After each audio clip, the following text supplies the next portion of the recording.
what do they happen? How do they happen? We'll see a couple of code examples, a cup, and a lot of GitHub stuff about what are the conversations that go within every runtime upgrade and yeah, all the stuff. So my name is Pablo Dorado. You can find me in every social network by this handle by my username at Founders95. And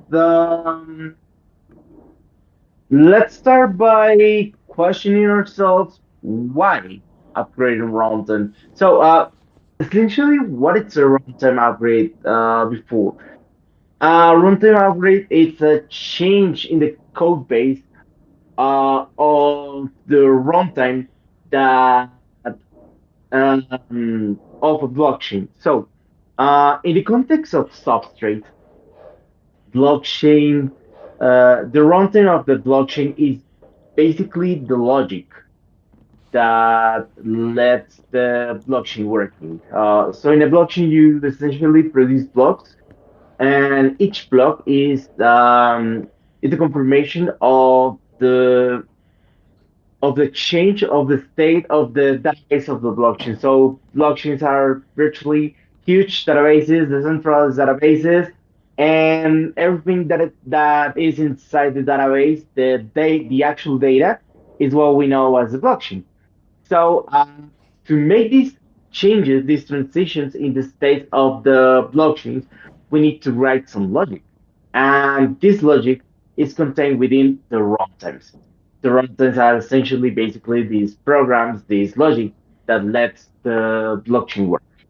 So why should we be upgrading the runtimes? Let's see what are the kinds of upgrades, the types of upgrades that already exist on the context of substrate blockchains. Um, First we have fixes because yeah, essentially we're humans, we are, and there's no more, there's nothing more human than having errors, and sometimes we have to mend those errors and fixing them and solving them through fixes. Another possible thing is migrations. Uh, Handling data in the blockchain is not as easy as saying, "Hey, we're gonna move this from a point to on the database to another point on the database." We need to write these migrations, and these migrations are very executed if they're executed as a part of a runtime upgrade. And finally, the thing that probably gets more people excited about the runtime upgrades is the features. These new goodies, these improvements that allow us to keep on waiting for what's next, what's exciting, and well, actually, the part of the features in a runtime upgrade is an essential part. It's a key part of managing uh, higher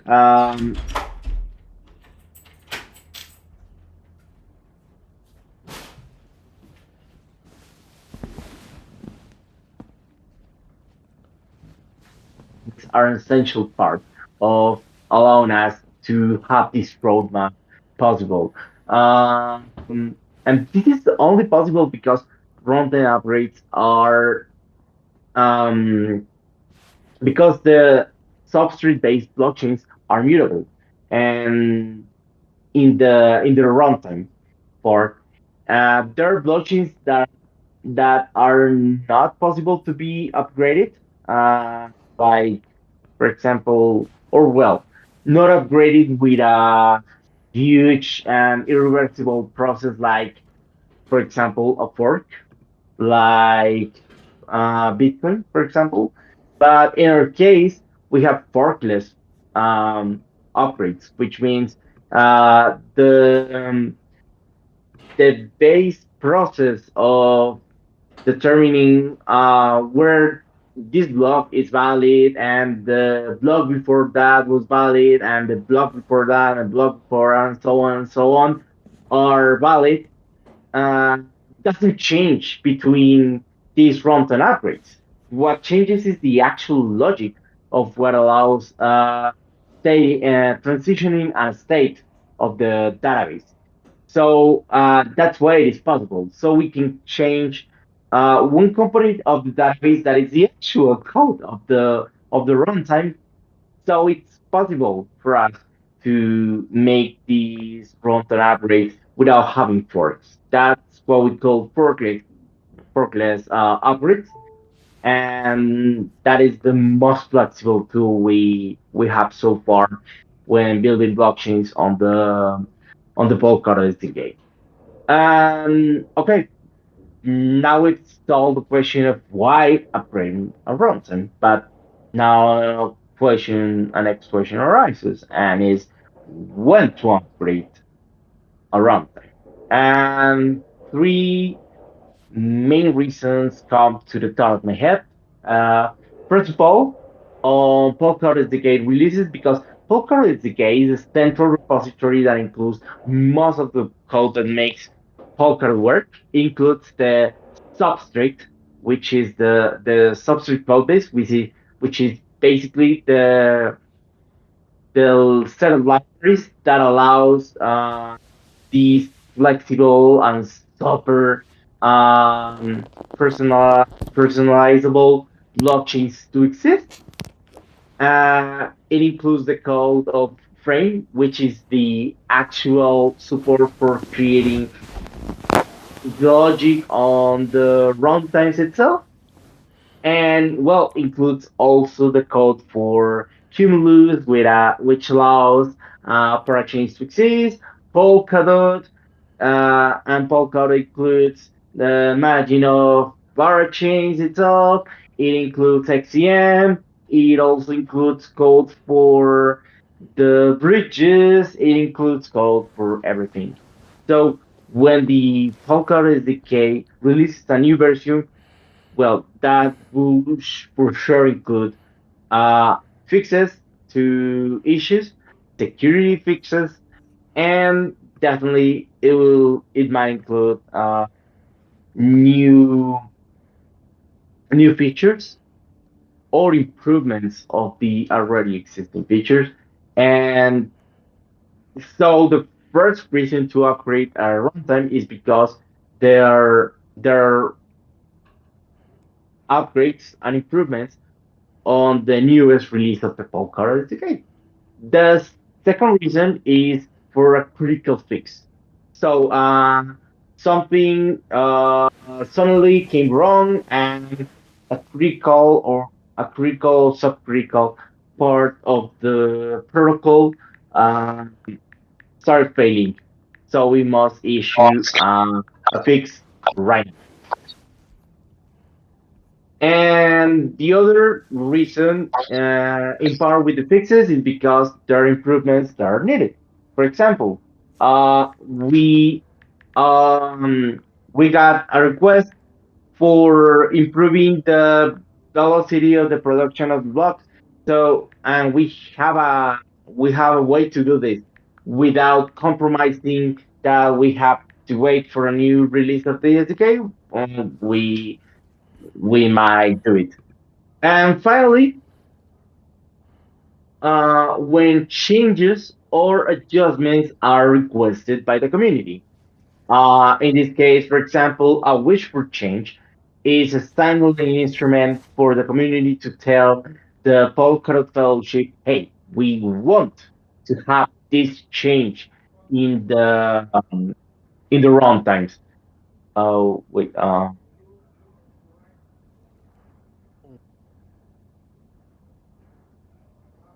right.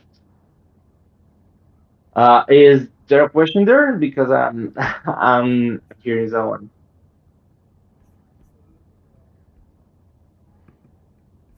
No, I don't think there's any Maybe not. question. Guys, if you have any like question, you can leave it in chat for now, and we would get back to them. Um, All right. yeah. For the video feed. I think um, it would be nice for like everyone to see the slides and also see your video feed as well. That makes All right. sense. Yeah. Okay. So let's continue. Okay. So well, this is better summarized by this great infographic created by Polkadot Insider, which explains about the runtime upgrade frequency. Uh, on average, we have two upgrades a month, and the average time between upgrades is 15 days because it first need to be approved by the community via governance, and the frequency of patch level releases is monthly, and the stable decay of the cycle is something that happens once every 3 months because the SDK releases, major releases are made every 3 months. It explains about the forkless runtime upgrade, which is something I already explained how it happens and why is it useful for us. And basically, yeah, the purpose of runtime upgrades is included performance improvements, bug fixes, and new features. So if you want to check this out, go to X and to the profile of Polkadot Insider. You'll find this great infographic for you to remember these claims about upgrade frequency of the Polkadot runtime. But let's go to the question: how to run an upgrade? And before that, I have to ask myself, what are the sources of upgrades? The first and foremost, a most important source of an upgrade um, is obviously the Polkadot SDK. Is the main source because it includes most of the code base you'll be using when building a runtime. And for the case of the Polkadot network and the Kusama network, it includes mostly everything, if not more than 90% of the code base that we depend upon for building runtimes on the Polkadot network. The second part is, of course, the fellowship. The fellowship has their own code.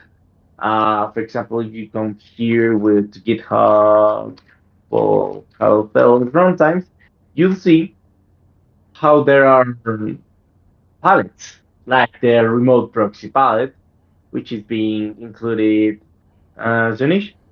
So this palette is on the context of the runtimes repository on the Polkadot Bell. So and this extends to every team that wants to create and maintain runtimes. They can maintain their own palettes, their own logic for for the runtimes. It's not just hey, this is a Lego set and I build blocks upon of it and I have this predefined structure that it's only possible and it's only defined by the bulk code. Okay, no, you can customize this logic. You can make it your own logic um, and maintain that logic on your own repositories. This is possible because all this is open source, so you can do it yourself.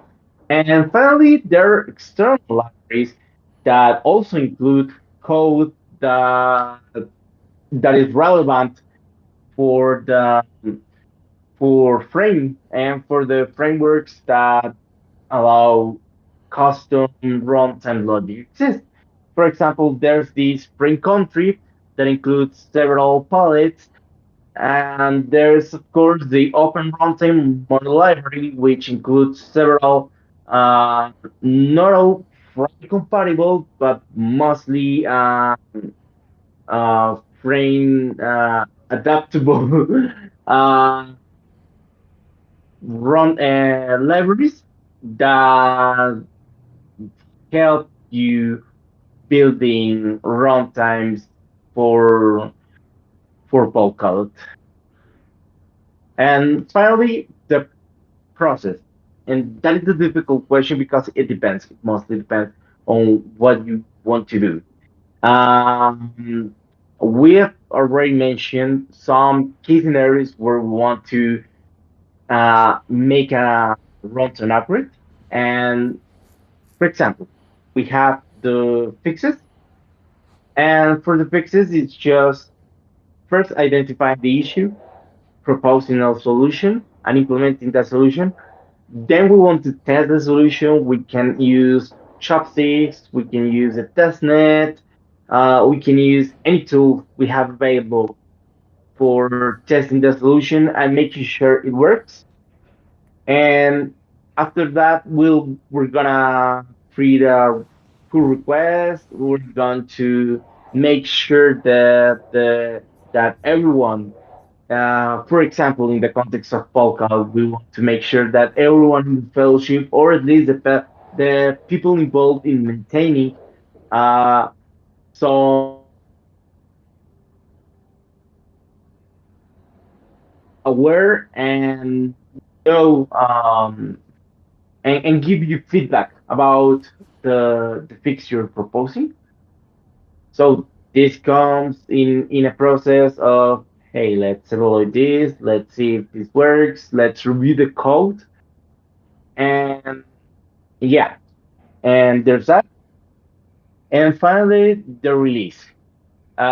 Release involves um, making the release, uh, building the runtimes, the that will give you the output of the building, which is a set of WASM files that include the entire code base of the runtimes, and finally proposing the release on OpenGov, and then when accepted, just uh, making the actual enacting the actual runtime upgrade. There's also a very similar, slightly similar process for features and migrations and for the requests made by the community. We have to evaluate the request, propose and implement a solution. If needed, maybe we should write some tests because there are some tests on our own logic that don't depend on the tests of the palettes that we're using from Frame, but maybe they depend on the specific implementation we made of these palettes of these models. In our runtime, it might be depending on end-to-end testing. For example, when we make features that work across parachains, for example, the curtain part or the bridges or something that happens in the asset hub migration. We need to write tests for all this stuff. Then we're gonna make a benchmarking process. Then that's a pull request, code review, approve, and then the release. Make the release, build the runtimes to finally propose to the community, get acceptance, and enact the runtime upgrade. And for SDK upgrades, well, this is interesting because for SDK upgrades, basically, I have. Oh wait, uh, give me here. Okay, yeah. For for upgrades, I have an entire guide of what should we do uh, Hey Pablo, for upgrading. Yeah, before we go any further, can you share the slides in chats? I think it will help a this one. lot. Please share the slides again in chats if you haven't already. Oh, yeah, yeah, Yeah. yeah. Let me the slides in the chat.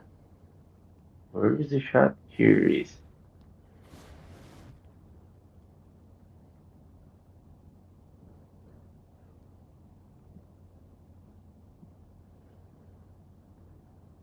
Okay. All right, Okay. there. Could you share the slides to me directly first? I think the spam bot is active, so Oh, please share the slides to me directly, and then I'll try to chat. okay, Yeah. there.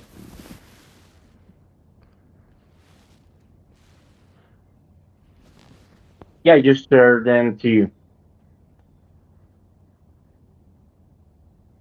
Ooh, oh, I see. So yeah. Um, so how to?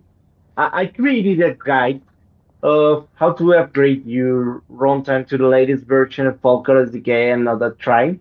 Basically, it includes everything you need to know about understanding the cycle of the releases of the Polkadot SDK and the versioning.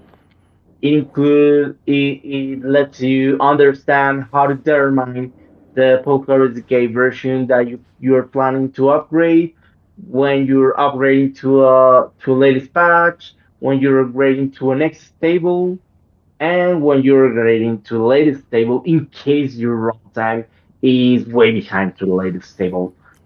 Um, it includes everything here. I'll leave you to read it. I'll share you the also I'll share you this link so you can share it as well. And basically, the process comes like this: you you check out the changes that happen in that happen between the two stable releases, the one you're already on and the one you're planning to update to, and then you make a checklist of those changes to adjust the runtime configuration, and you start using cargo check to see where the config changes are complete or you need something else.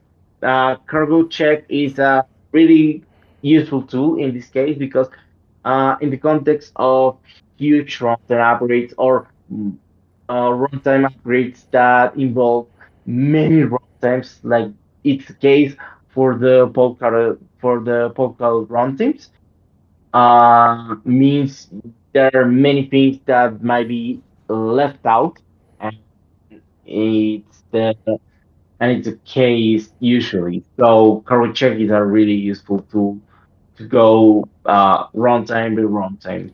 Then you might include new features like including new palettes or configuring improvements on palettes and enabling them. Then the second last part of the process is ensuring that the migrations are set in place on the runtime upgrade, and that is done via try-runtime. You install try-runtime on your machine, and then you build the runtime with the try-runtime feature, and that's it. You just run try-runtime, and as a result of that, you get a list of migrations that are necessary for your runtime to to execute before being up to date to the last definition of the storage of the pallets. Or, for example, if you need to massively run many many things at once. For example, the asset hub migrations are kind of migration uh, that is pretty major actually. Or you need to move. the storage from a palette to a new palette, and or you need to upgrade the type of XCM representation for in assets in Asset Hub. That's a migration that is not included in a change of the palette per se, but it's something that you might do because you are changing the version of the XCM version that represents the type of assets that are represented in foreign assets in Asset Hub. So yeah, these are kind of migrations that are needed. Finally, and this is the last part, is benchmarking and weights. Benchmarking is basically the process that allows determining where executing a call in the runtime, like transferring an amount from person A to person B, costs us an amount of fees because it takes an amount of time to be executed, and the resulting proof is of this weight, is of this size. So the weight is basically how long did it take to complete the task, and what's the size of the actual proof for the blockchain. And that's how we can determine, hey, transferring from person A to person B costs us this in fees, and transferring an asset like USDC from person A to person B costs us these other fees. And we use the benchmarks to make sure we have the an up to date representation of that using some reference how that is described on the Polkadot SDK docs. Finally, uh, one of the advanced topics that this guide includes is how to upgrade runtimes in the Polkadot Fellowship. It includes the list we have to follow to make sure that all the runtimes are upgraded and we don't forget anything. And what should we do after, which is adjusting the integration tests, then migrating.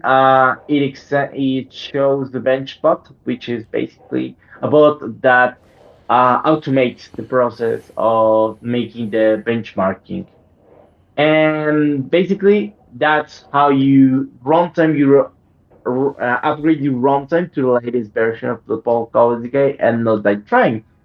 But there are also other things that um, that we might see. For example, this the Polkadot upgrade 141 included a fix on an issue related to staking in combination with nomination pools. So there was an issue um, that where we found a bug in the staking system, and it needed to be fixed really soon. We couldn't wait for an upgrade on the Polkadot SDK. So what in this case, Basti, which is the person that conducted this upgrade, this fixed it, was basically telling everyone in the fellowship, hey, I'm going to make a fork of the Polkadot SDK, which includes the solution. It's a fork of the latest stable version, and that included a lot of changes in the dependencies file. Actually, you can check it out here. Uh, this includes many patches on criteria to the actual um, to the new location uh, on this branch. Fix the thing, which was the branch that including the fixes on the Polkadot SDK repository. So this is not that that is done really uh, often. Often we wait for minor fixes of the Polkadot SDK, but this time the issue was so critical that we needed to do this. And here you can actually see the process. It's like, hey, I propose a solution, then I wait for a review. In this case, this didn't include the um, some uh, benchmarks because uh, we didn't need to. It was just a minor fix in the code that didn't affect the weight, the time it takes for this code to be completed in the runtime. So we didn't need to make a benchmark. It includes this conversation and some things that might be considered in the future. Yeah, there's that. So, and then there's another one, the most recent, for example, the 1.16, that is a major upgrade. This is an upgrade of the Polkadot SDK to latest version, and uh, for example, adding palette revive to Kusama asset hub. But this didn't add palette revive to Polkadot asset hub as well. We want to test it first on Kusama. We want to check it out and check how it works, how the users react to having contracts, EVM compatible contracts on asset hub first. So that's what we're doing it first on Hub on Kusama.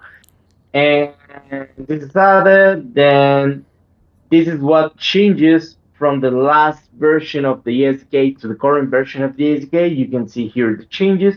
You can see outside the changes that are conducted directly in the runtimes. For example, configuring a minimum price for Kusama and Polkadot core time. This change happened was proposed 2 weeks ago, and this is part of the implementation of the RFC 149. This is something that is requested directly from the Polkadot fellowship, and it's implemented in the changes. And as you can see, for example, here, uh, these only changes these paths, minimum and price for here, minimum price for here, and the price adapter there. But also, you can see something like this. Uh, whoops. Uh, this upgrade, which was requested by the Kusama community, hey, they said, hey, we want to make these four parameters configuration of the Kusama treasury to be available for OpenGov to be modified. So we want to add some parameters on which is the amount, which is the percentage of the Kusama treasury burn that we want to ready it to an account, and we want to determine which account we want it to the to to be this burn redirected to. And in order to do this on the OpenGov, I had to modify the configuration of Burn and basically enable these and create this new structure, Treasury Bond Handler. So I could basically get these parameters from palette parameters, which is a palette that allows for modifying parameters dynamically and then deciding which is the origin. that allows these parameters to be modified. And in this case, I added a new test. I told you before that these modifications might include tests. In this is a case where a test is added to ensure that this functionality actually works. And that's the thing with this kind of upgrades that mean that we create tests to ensure that everything works right. So, we already mentioned um, fixes, features, and migrations, and SDK upgrades. Finally, I want to make a small mention to the version because this might sound a bit easy, a little easy to people used to Semver, but it also helps clearing out what this releases versioning means uh, in the context of what we do in for runtime upgrades on the Polkadot network. So, major means a huge jump. Usually, for example, when we release Polkadot 1, we went back from saying, "Hey, this is not stable, not completely stable," to the point where we say, "Hey, it is completely stable," and thus this is the first version of Polkadot which is completely stable, so we release it as the version 1. The version 2 might imply a huge jump, such as, I don't know, jump, for example. That might be Polkadot 2.0. Um, and this will take a long time to happen. It's not something that happens overnight. It's something that happens on a yearly or by yearly basis. There's also minor upgrades that include critical fixes, performance improvements, and of course, new features. Uh, that happens on Polkadot SDK releases, and so it happens on a quarterly basis every 3 months. And finally, we have these patches, which include critical fixes and performance improvements, and overall requests made by the community that don't need upgrades from the Polkadot SDK. So they might happen. Actually, it depends on them. They may happen bi-weekly, monthly, bi-monthly. It doesn't have a set timeline for them to happen, and uh, actually, they are more related to the development of the maintenance of the network itself. For example, these minor upgrades might have included new features we didn't want to enable yet. But in this new patch, we might be enabling one feature. For example, we want to enable in 160 the pilot revive to Kusama. But maybe I'm not saying this is completely true, but maybe 161, 162, and 163 might include pilot revive of bulk Corolla setup, or it might be 170. And a really good example about this is, let's go back to the change log. Uh, these there were some XCM. Oh, wait, Today I'm yeah, talking about runtime there were releases, some things that we releases on that XCM version 5 included. full-on runtime. For example, this exchange asset and alias origin.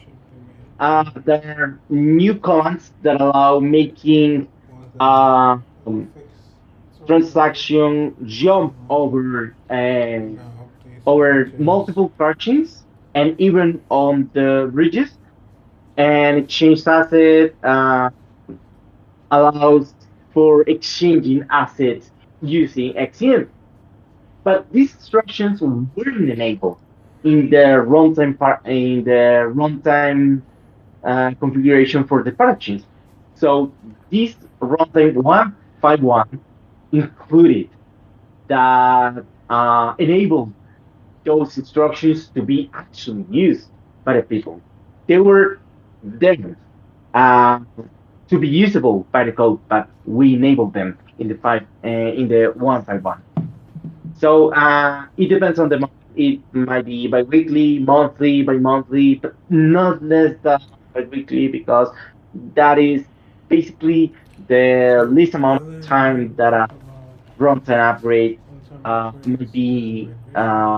approved Let's by look the at taking community. it a So step it doesn't further make and sense to showing a make it practical way weekly because the we'll be full of, practical except way is if a done critical fix is needed. for And that time Polkadot Runtime maybe you'll and for see Kusama Runtime. uh, one patch upgrade So this earlier in week the year and then we another talked patch about week the next week runtime because releases and upgrades, a critical fix and needed to happen. they mentioned And how basically that's it. this was Uh, taken a step so further, I don't showing know if how it was you have done. questions. Yeah, yes. Basically, yeah, that's it. Thank you so much for having listened to Well, me uh, for I almost think an hour. almost now. I think some guys probably came in a bit late, so let me just make some short like comments about what we learned today. So like earlier in the year, we learned about runtime upgrades and migrations. Yeah, Pablo took us a step further into. Let me just share my camera here. So Pablo took us a step further and showing us how this is done for Kusama runtime, Polkadot runtime as well. And this is how you would basically do your upgrades when it's in the production setting. So if you have any like questions relating to this class or even the class we had before, maybe like some things don't align with you specifically, you can just ask your questions now. Any questions like in relation to runtime upgrades done for Kusama, Polkadot, or even upcoming features and the timeline for that.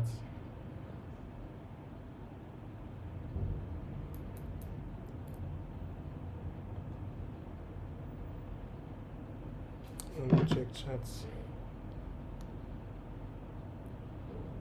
Yeah, let's check if anyone in chat is having a question.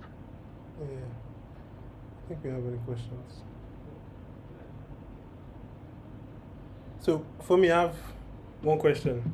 When we do like try runtime, how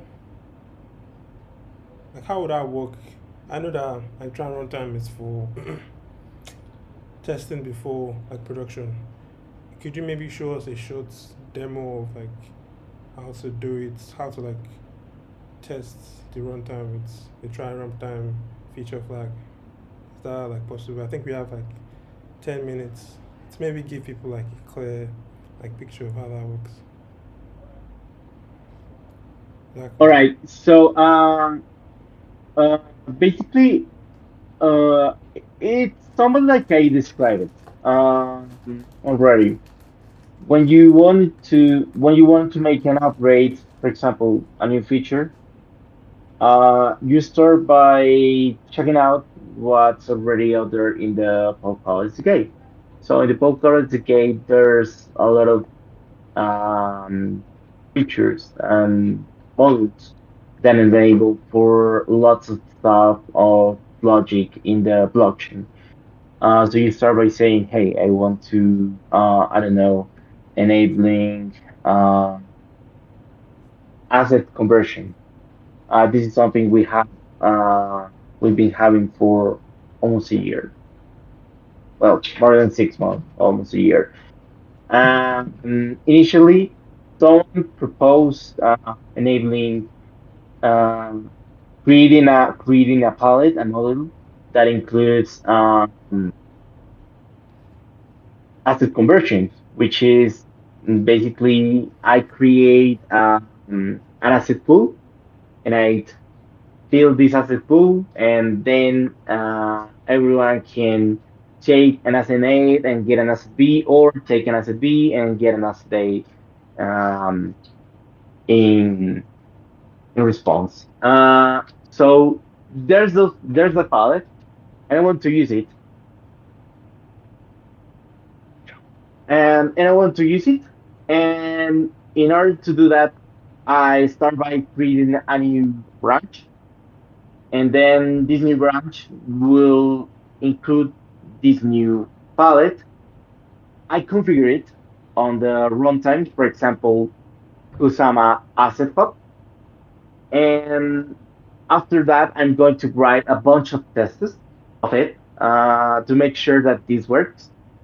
And maybe I want to make some manual testing, like, hey, I want to uh, enable an instance of chopsticks to make sure that to try it out on the Polkadot developer interface or the Papi console, whichever you prefer the most.